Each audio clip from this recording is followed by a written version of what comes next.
Bonjour à toutes et à tous. Aujourd'hui, je vais vous parler du logiciel Lightroom. Lightroom, c'est un superbe logiciel de retouche photo. C'est aussi un logiciel pour trier, organiser, donc retoucher. On peut aussi faire des livres, on peut les préparer pour l'impression. Bref, c'est un outil vraiment complet pour gérer votre flux de production de photos en tant que photographe amateur, professionnel, peu importe. Et justement, ce logiciel, il est utilisé aussi bien par les amateurs, monsieur, madame, tout le monde, que par les professionnels. Aujourd'hui, je ne connais pas un seul professionnel qui n'utilise pas ce logiciel Lightroom. Donc, pour vous montrer un petit peu ce qu'est ce logiciel Lightroom, eh bien, nous allons voir en détail à quoi ça sert et comment avoir un raisonnement Lightroom, puisqu'il est un petit peu particulier. Donc il y a une présentation à faire, il faut s'habituer à ces fonctions, et puis à l'organisation. Donc ça change complètement de Photoshop, qui lui peut gérer une photo, on l'ouvre avec Photoshop. Avec Lightroom, ça demande une petite étape supplémentaire, mais pour un confort après phénoménal. Donc, commençons par le début. Lightroom, c'est avant tout un outil pour donner de l'impact à vos photos, pour les magnifier, pour les sublimer. C'est un merveilleux outil. Moi, si je n'avais pas connu Lightroom, moi j'ai découvert Lightroom il y a quelques années maintenant, ou d'ailleurs, comme petite anecdote un petit peu rigolote, c'est que j'ai fait un séjour en Afrique il y a quelques temps, donc c'était en 2012, au mois de février. Et donc, j'avais pas à ce moment-là de matériel adéquat. Et en tout cas, je voulais pas m'embarrasser avec un gros boîtier, des gros objectifs, etc. Donc, j'avais emmené avec moi un petit Lumix. Donc, un petit appareil tout simple. Il datait d'ailleurs de 2000. Je ne sais plus la date exactement, tellement ça date un petit peu. Donc là, il a facilement, on va dire, presque 10 ans, ce petit compact-là. Donc, on va dire qu'il prenait des photos correctes. Je l'avais choisi quand même un compact qui donnait des résultats satisfaisants, qui permettait de faire la vidéo, enfin assez polyvalent. Et donc j'avais ramené de ce voyage plusieurs centaines de photos que j'ai pu traiter ensuite. Et justement, je les ai triées, je les ai traitées. Et certaines, donc j'avais exposé cette galerie-là, ma sélection de photos d'Afrique sur mon site internet. Et donc j'ai été contacté par donc à Mordel, c'était l'association Amocas qui organise tous les ans un festival dédié au cinéma africain. Et ils m'ont contacté donc, pour faire une exposition chez eux, donc sachant que ça durait une semaine, voire même 10 jours. Et j'étais plutôt fier. Alors, j'avais fait une sélection avec eux, de savoir quel thème c'était. Et puis, j'avais pu, grâce à ça, retoucher sous Lightroom toutes ces photos pour les mettre pour les mettre vraiment en relief, quoi. J'avais pu retoucher les photos, donc donner du peps aux couleurs, rajouter du vignettage, les transférer en noir et blanc. Enfin, les photos de paysage, j'avais pu les sublimer, et etc., etc., quoi. Donc ça, c'est vraiment un outil, quand je l'ai découvert, qui m'a changé un petit peu la vie. Là, je l'avoue. Donc, je vais vous présenter ça et je vais vous montrer notamment quelques exemples. Parce que parlons concret, soyons concrets. Et je vais vous montrer tout de suite des exemples. Avec comme premier exemple, une photo prise avec mon réflexe, donc le 5D Mark II. Et on voit sur cette photo, donc photo en contre-jour. Alors, je me suis caché un petit peu du soleil avec... je me suis mis à l'ombre de l'arbre pour me cacher du soleil, pour éviter d'avoir une lumière trop forte. Et donc voilà, si vous avez vu la photo. Et donc, bien évidemment, les appareils photo ont beau être des superbes modèles de technologie, ils ne pourront jamais pouvoir restituer les basses lumières et puis garder les hautes lumières. Il y a toujours des choix à faire. Donc, il y a des techniques qu'on peut faire à la prise de vue, notamment le bracketing, prendre une photo sous-exposée, une bien exposée, une surexposée, et ensuite joindre le tout et puis faire un mix de tout ça. Il y a aussi la possibilité avec Lightroom de rehausser tous ces tons-là. Donc de donner du peps et je vous montre ce que ça donne. pour ensuite jouer sur les teintes de couleurs aussi. On peut réchauffer un petit peu l'atmosphère. Donc là, vous voyez bien la différence entre l'avant et après. Et cette photo-là, moi, je la trouve vraiment sympa. Autre cas, avec une photo de paysage. Donc celle-là, vous l'avez peut-être vue. J'en avais parlé lors d'un article sur la photo en pose longue, où j'ai pu, grâce à Lightroom, pareil, sublimer les photos, donner du peps aux couleurs, des contrastes vraiment puissants. Et puis déboucher aussi la maison dans le petit coin là-bas, qu'on la voit un petit peu mieux. Donc vous voyez l'avant-après. Pareil, c'est un magnifique outil pour faire des transferts en noir et blanc. Donc ce nouveau-né, tout mignon, tout plein. Donc ça, c'est la photo brute, sans correction. Et on peut voir juste après, transfert en noir et blanc. Voilà, on retrouve une douceur qui se marie bien avec les nouveau-nés. Autre exemple, avec une photo de paysage. Donc là, des conditions météo un petit peu grises, un petit peu tempête. On voit bien là les défauts sur cette photo. J'ai exposé moi sur les hautes lumières pour garder un maximum de détails. Donc là, nuageux, c'est un peu laiteux, ce ciel, un peu comment on dit, pas monocorde, mais monotone. Voilà, donc tout ça, ça manque un petit peu de patate, vous êtes d'accord? Et là, grâce à Lightroom, avec quelques manips, on peut faire ressortir les rochers, on peut intensifier la mousse de l'eau, l'écume de l'eau, et puis densifier le ciel, réchauffer même un petit peu le ciel. Et ça, cette correction-là, je l'ai faite en 10 minutes maxi, quoi. Pareil, une photo réalisée à Séville. Donc, allez, je vous montre tout de suite le résultat final. Voilà, nettement plus péchu. Ça met en valeur toute la dynamique de la photo, la transition vert-bleu avec l'ombre du pont, parce que là, j'étais sur un pont. Autre cas, avec un contre-jour, les nuages au fond, le premier plan qui est un petit peu bouché par les ombres des mariés, forcément qui est dos au soleil. Et là, un transfert en noir et blanc, on densifie le ciel, et là, ça donne la patate. Autre cas, donc cette photo-là, elle est rigolote comme tout, parce que j'avais comme photo à faire la mise en valeur de ces abat-jours, de cet abat-jour.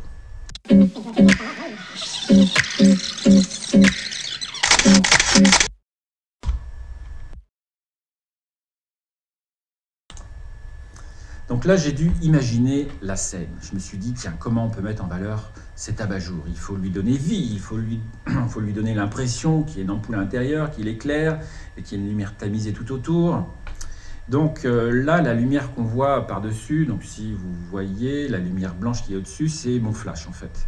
J'ai simulé en fait comme si la lampe éclairait par-dessus, avec une mise en scène, on va dire, très classique, assez bien rangée, avec un meuble qui pouvait s'allier avec le type de pied et l'abat-jour, des petits objets pour décorer, pour le mettre en valeur, pour le mettre en vie, quoi.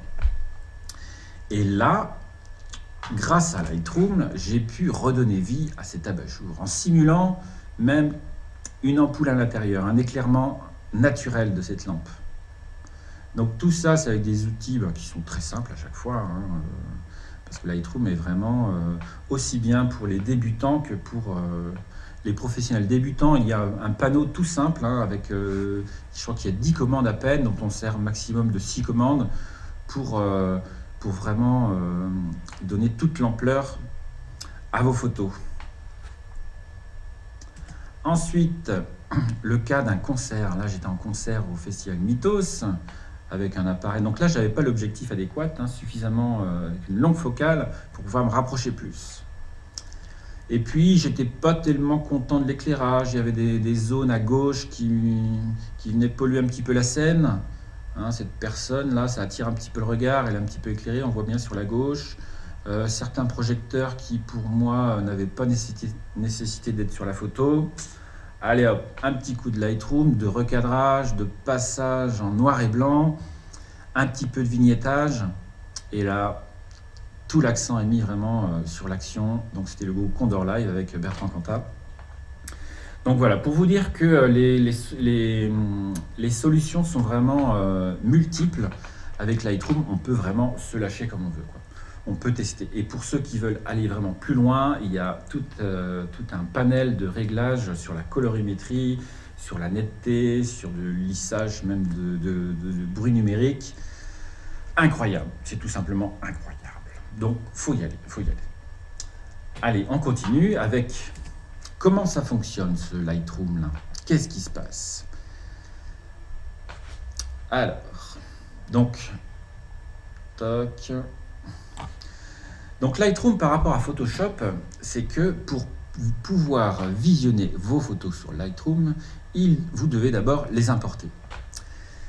Bah ouais, contrairement à ce qu'on pourrait croire, et contrairement à ce qui se fait habituellement avec d'autres logiciels, vous prenez votre photo, double-cliquez, hop, ça s'ouvre avec l'application correspondante. Avec Lightroom, vous devez d'abord créer un catalogue, et dans ce catalogue, vous allez organiser toutes vos photos. Donc ça permet dans un seul logiciel, où que vous soyez, hein, parce que vous pouvez avec votre ordinateur portable voyager et vous aurez toujours dans votre catalogue toutes les photos que vous avez importées. Donc ça permet de les gérer très facilement. Et donc un autre avantage, c'est qu'il reconnaît automatiquement tous les fichiers photos. Hein, et puis il laisse de côté photos et vidéos, et puis il ignore tous les PDF, les choses comme ça, etc. Donc tout ce qui est pareil, Excel, PDF, XLS. Lightroom ne vous force pas à changer l'endroit de stockage de vos images. Donc ça, peu importe où sont vos images, ils peuvent être sur plusieurs disques durs, différents disques durs, pas de problème. À partir du moment où Lightroom, vous dites à Lightroom, tiens, tel dossier de photos se trouve sur tel disque dur, celui-là, tel second. Il sait où ils sont. Par contre, il ne faut pas oublier de lui dire où ils sont.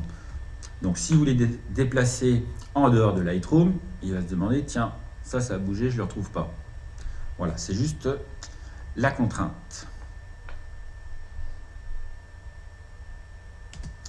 Autre avantage de Lightroom, c'est que une fois qu'une image est importée, vous pouvez la voir même si votre disque dur n'est pas connecté.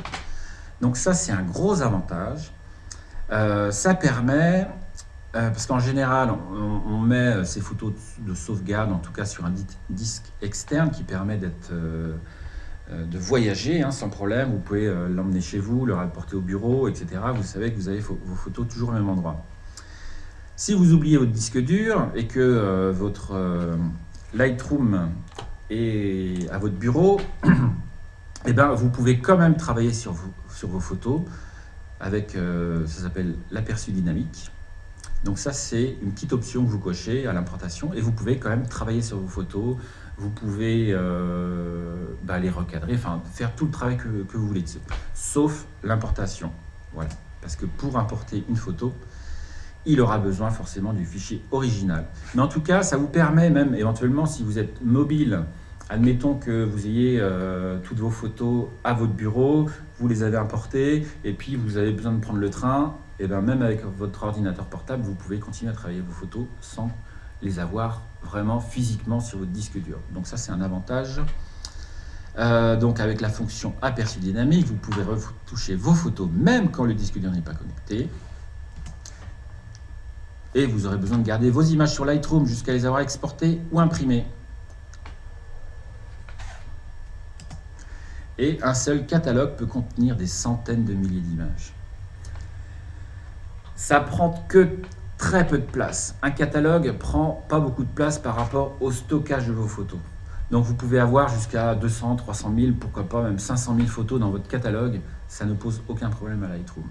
Donc ça prendra quelques gigas, quelques centaines de gigas pour 200 000 photos. Je crois que c'est 160 ou 200 gigas. Mais ça, vous pourrez même gérer après l'espace disque en fonction des aperçus dynamiques que vous créez ou des aperçus en 1.1 standard, etc. Mais ça, c'est expliqué bien évidemment dans la formation correspondante. Et donc un catalogue peut contenir des centaines de milliers de photos. Et donc ça demande d'adapter son état d'esprit. Et oui, parce que contrairement à Photoshop, où vous modifiez un fichier directement dans Photoshop, vous faites des modifications. Pour revenir dessus, c'est un petit peu compliqué. Là, l'avantage avec Lightroom, c'est que votre fichier original n'est jamais définitivement modifié. Ça, c'est un réel avantage. Donc, toutes les retouches effectuées sont sauvegardées sous forme d'un fichier texte. Donc, c'est un fichier texte XMP qui est lié à la photo elle-même. Son poids est très léger, c'est quelques kilooctets. Et la sauvegarde est immédiate. Donc, ça veut dire que dans Lightroom, à chaque modification que vous faites, d'exposition, de contraste, de saturation, top, il écrit sur le petit fichier. Temps, donc c'est des espèces de texte, hein, c'est fichier texte. Il code simplement plus 10, moins 10, etc., etc. Schématiquement, bien évidemment. Et lier ça avec la photo originale, ça vous permet de modifier la photo. Ça veut dire que vous pouvez facilement revenir sur vos corrections. Vous pouvez facilement créer plusieurs copies sans multiplier par 2 ou par 3 le poids de la photo, hein, puisque à chaque fois, si vous créez une autre copie, il crée seulement le petit fichier texte. Donc vous pouvez avoir 10 copies de cette même photo, tester des nouveaux réglages, tester des nouveaux cadrages, enfin, ça ouvre la porte à la créativité. Donc vous pouvez vous lâcher sans problème avec Lightroom. Et ça ne prendra pas plus de place. Donc c'est ce que je vous disais, pas besoin de commande sauvegarder, puisqu'il sauvegarde au fur et à mesure, ni de commande ouvrir.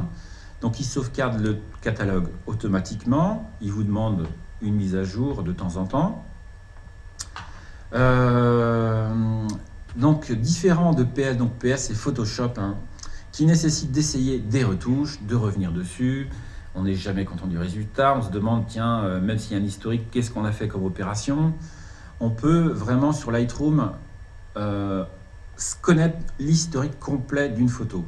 Et même plusieurs années après, vous pouvez revenir sur cette photo et puis vous dire, tiens, comment je l'avais développé celle-là. Par contre, avec Photoshop, dès que vous fermez le fichier, c'est cuit. Donc vous ne savez plus quelle opération vous avez fait. Donc ça, c'est quand même un bon atout pour apprendre, toujours apprendre. Les sauvegardes se font au fur et à mesure sous le fichier XMP, donc c'est ce que je vous disais tout de suite, un tout petit fichier texte. Et enfin, les changements ne prennent que très peu de place sur le disque dur comparé à Photoshop. Et ouais, Photoshop, vous faites 2 tests, une photo, vous la sauvegardez sous en plus un format Photoshop, ça va prendre beaucoup de place. Si vous la sauvegardez sur un deuxième exemplaire, ça va prendre encore la même place avec un fichier Photoshop, donc qui est souvent presque x2, x3, x4. Et donc voilà, ça prend beaucoup de place. Alors qu'avec Lightroom, ça prend que très peu de place. Donc avec Lightroom, rien n'est définitif. L'original est toujours conservé.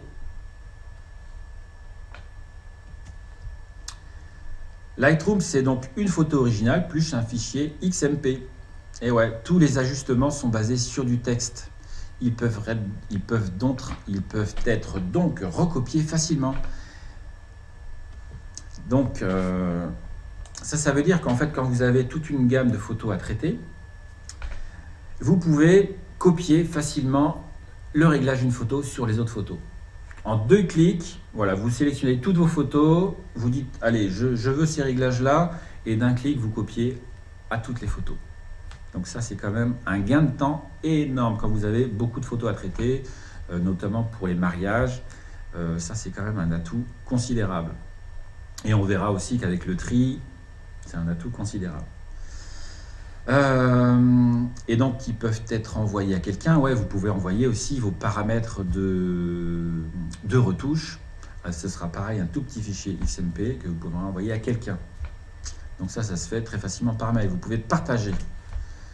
Et donc, l'ordre des ajustements, des corrections n'est pas très important puisqu'on va jouer sur des curseurs. Les curseurs peuvent être pris dans tous les sens. Donc, bien évidemment, on a un ordre logique, on va dire, de retouches. Mais si vous voulez revenir sur telle retouche, essayez ça, combinez ça, c'est très facile et ça se fait. C'est vraiment très intuitif. Donc ça, bravo, contrairement à Photoshop, hein, toujours pareil. Et donc pas besoin de travailler sur des fichiers dupliqués tant que l'original n'est pas retouché. Contrairement à Photoshop. Photoshop, souvent ce qu'on fait, on crée d'abord une copie et là on va travailler sur cette photo. C'est du travail, on appelle ça non destructif. Voilà l'avantage de Lightroom par rapport à Photoshop. Et avec l'outil copie virtuelle, vous pouvez réaliser autant de copies que vous voulez. Peu de place. Vous pouvez essayer en noir et blanc, de recadrer, comme ceci, recadrer comme cela. Et puis montrer par exemple 3-4 exemplaires à quelqu'un, lui demander son avis, tiens, laquelle tu préfères. Donc ça, c'est vraiment un outil super. Alors maintenant, qu'est-ce qu'on fait après Lightroom? Une fois que vous avez fait votre travail de retouche, votre travail de tri, comment ça se passe après pour partager vos photos? Eh bien, il y a plusieurs formats disponibles. Donc, il vous faudra les exporter, donc les enregistrer sous un format. Donc, ça peut être JPEG, ça peut être du TIFF, ça peut être du PSD aussi. En général, ça peut être du JPEG si vous vous destinez à les envoyer sur Internet, à les imprimer chez un imprimeur, même du JPEG en basse résolution. Vous allez pouvoir définir la taille de l'image, le format d'image, si vous voulez rajouter même des copyrights, des choses comme ça. Donc tout ça c'est paramétrable. Vous pouvez enregistrer vos favoris. Donc par exemple pour Facebook, vous voulez partager vos photos avec Facebook. Vous allez l'exporter et vous allez choisir par exemple en 2048 à 72 dpi, points par pouce, résolution d'écran, et puis avec un filigrane, Franck Boisselier Studio par exemple, ou votre nom, prénom, et voilà, vous enregistrez ces paramètres, et à chaque fois que vous voudrez exporter une photo sur Facebook, vous faites exporter, vous choisissez, cloc. Vous pouvez même sélectionner toutes vos photos à exporter, voilà, 10, 15, 20 photos, clic droit, un simple clic, exporter pour Facebook, paf, et ça enregistre tous ces paramètres pour Facebook. Vous voulez par contre préparer une impression papier, une impression dans un labo, vous allez pouvoir même importer des profils colorimétriques pour s'adapter à l'imprimante et être au mieux. Le fichier original est bien sûr conservé. Et donc seulement ce fichier aura les modifications incorporées définitivement. Donc toutes les corrections que vous faites, c'est seulement à l'exportation que le fichier contiendra et les corrections seront enregistrées. Vous pourrez ensuite, si vous le désirez, effacer l'image ensuite, vous pouvez réexporter à l'infini, enfin bref, il y a une souplesse d'utilisation. Mais attention, Lightroom a besoin d'un minimum d'ordre.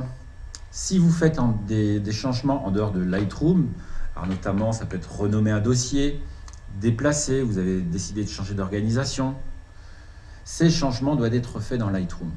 C'est ce que je vous disais tout à l'heure, Lightroom ne retrouve pas ces changements tout seul, vous devez lui dire, donc soit à l'importation, soit à l'intérieur de Lightroom, il y a des outils très faciles avec des simples clics pour renommer, pour déplacer, pour tout ce que vous voulez. Et donc maintenant, qu'est-ce que je fais avec Photoshop et Bridge? Parce que pour ceux qui utilisaient Bridge, donc c'est un petit peu un Lightroom, un petit Lightroom, on trouve un navigateur, et puis on peut choisir d'ouvrir Camera Raw, c'est le dérotiseur de Photoshop, et ensuite continuer à le traiter dans Photoshop. Donc comment utiliser? Alors que faire maintenant est-ce qu'il faut encore l'utiliser Photoshop? Eh bien on verra que Lightroom permet plus de possibilités que Photoshop plus Bridge réunis. Il contient notamment des outils tels que la carte. Vous pouvez, avec les modes GPS maintenant qui existent de plus en plus sur les appareils photo, identifier le lieu de prise de vue. Donc ça, on verra ça sur Lightroom, je vous montrerai ça. Donc vous pouvez avoir un historique, et en tout cas sur la carte du monde, voir où ont été prises vos photos. Ça peut être rigolo. Vous vous souvenez plus exactement où ça se trouvait. Vous retournez voir, tac, vous avez la carte. L'historique permanent de Lightroom, il est vraiment permanent. Alors que Photoshop, je vous ai dit tout à l'heure, dès que vous fermez Photoshop, vous perdez tout l'historique de votre photo. La copie virtuelle, donc ça c'est la capacité à faire un nombre de copies indéfini. Vous pouvez faire aussi des livres. Donc ça, très pratique, hein, même en commandant directement chez l'imprimeur, sans passer par le site internet. Donc vous mettez en page dans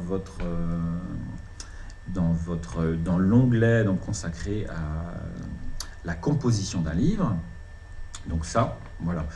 Lightroom offre aussi de meilleures options d'impression. Donc c'est ce que je vous disais tout à l'heure, vous pouvez importer des paramètres de pilote d'impression. Donc ça c'est quand même un avantage. Donc en résumé, Lightroom c'est égal à Photoshop plus Bridge, plus la carte, plus livre, plus tous les onglets qu'il peut y avoir. Et donc, que faire? Est-ce qu'il y a encore moyen d'utiliser Photoshop? Ben ouais, c'est possible. L'inconvénient de Lightroom, c'est qu'avant toute chose, il faut importer vos photos. Donc, si vous n'avez pas besoin de garder tout de suite la photo, si vous avez besoin de jeter un œil rapide et puis de faire une correction rapide, de visualiser juste après votre session photo, ben tiens, où j'en suis, vous êtes en déplacement, bah tiens, je peux te donner cette photo-là. Voilà, ça permet tout de suite, rapidement, Bridge de voir le contenu et puis de sélectionner rapidement pour un besoin vraiment de transmission rapide à quelqu'un. Voilà, ça sert à ça, on va dire. Bon, Photoshop a d'autres fonctions que Lightroom n'a pas. Photoshop a une grande capacité de fusion de calque. Donc ça, mais c'est un autre travail. On n'est plus vraiment sur la retouche, on est sur le compositing, on est sur vraiment un autre exercice. Mais chacun a ses qualités. Photoshop a encore un bel avenir devant lui. Donc Lightroom, c'est ce que je vous disais, nécessite une importation. Et Lightroom utilise les mêmes outils que Photoshop. Donc les mêmes outils, c'est plutôt Adobe Camera Raw. Mais c'est nettement plus agréable sous Lightroom. Hein, les tirettes. Et ben, quand est-ce qu'il faut utiliser Photoshop ou Adobe Camera Raw? Et ben, c'est quand Lightroom ne peut pas le faire. Quand on a besoin de combiner plusieurs calques. Donc c'est ce que je vous disais tout à l'heure. Donc vous avez bien vu que Lightroom est un outil vraiment, moi je trouve extraordinaire pour la gestion vraiment du contenu de ces photos, pour trier, ça c'est incontestable. On a tout sous la main, on a un accès rapide, on peut travailler aussi en déplacement, ça aussi c'est vraiment extraordinaire parce que on peut avoir son petit ordinateur portable. Maintenant on peut même travailler sur Lightroom avec un iPad. Donc l'iPad on le met dans la poche, il sera connecté à tout votre catalogue en ligne. Vous pourrez même faire des modifications sans avoir les photos enregistrées sur votre iPad. Vous pouvez le faire à distance. Une fois que vous ouvrez votre catalogue à votre bureau, top, tout de suite, tout se met à jour. Donc ça, vous pouvez déjà commencer, après une session de mariage, j'en sais rien, commencer à faire du tri, faire des retouches, etc. Donc il y a plein d'outils. Adobe développe plein d'outils, vraiment super pratiques pour, je vous le rappelle, aussi bien le photographe néophyte qui a besoin de donner du peps à ses photos, de booster ses photos, qu'au photographe professionnel pour vraiment son travail de tous les jours. Voilà. Et en tout cas, je suis content de vous avoir présenté un petit peu les avantages de Lightroom. Et puis, je vous dis à plus tard. Au revoir.